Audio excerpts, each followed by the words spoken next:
கனிமொழி தொகுதி என்ன பிரச்சனை, ஸ்டாலின் தொகுதி என்ன பிரச்சனைங்கிற நான் போகல. அது எடப்பாடி தொகுதியாக இருந்தால் பரவாயில்லையான்னு கேட்குறேன்.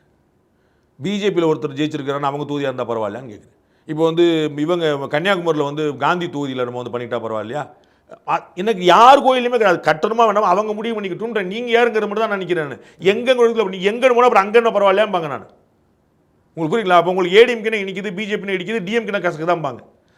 கபாலீஸ்வரர் கோயில் காசு எடுத்துட்டு குளத்தூரில் ஏன் கல்லூரி கட்டினீங்கிற மாதிரி கல்லூரி கட்டுவதற்கு நீங்கள் யாருங்கிறது நான் ஃபர்ஸ்ட் கேள்வி நினைக்கிறேன். நீங்கள் இதெல்லாம் செய்றீங்களே, நீங்கள் யார்? உங்களுடைய ஆத்தென்டிசிட்டி காட்டணும்ல, உங்களுடைய அத்தாரிட்டி. இவ்வளோ தான் நான் கேட்குறேன். அட் வாட் ரைட் நீங்கள் இதை செய்கிறீங்கன்னு கேட்குறேன். சிபிஐன்னு ஒரு அமைப்பு இருக்குது. ஒன்று நீதிமன்றம் தலையிடணும், இல்லாட்டி அரசு தலையிடணும். அவங்க உள்ளே வர முடியாது. அவங்க அத்தாரிட்டி இருக்குது அரசு வரைக்கும் பண்ணுறது.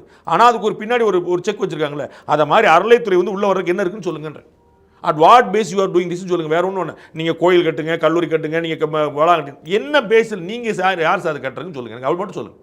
நீங்கள் ஒரு கமிஷனர் ஃபண்டுன்னு ஒரு காமன் ஃபண்டு உருவாக்கி அதில் நான் 1000 கோடி ரூபா வரைக்கும் திரட்டம் சொல்லி உட்காந்துக்கிட்டு அதில் வந்து நான் ஒரு நாள் கல்லூரி கட்டுறேன் கிளம்புறீங்க, அப்புறம் வந்து ஒரு காம்ப்ளெக்ஸ் கட்டுறேன் கிளம்புறீங்க, அப்புறம் நாளைக்கு ஸ்பா கட்டுவீங்க, அப்புறம் அதில் யாருக்குனாலும் விடலாம்பீங்க.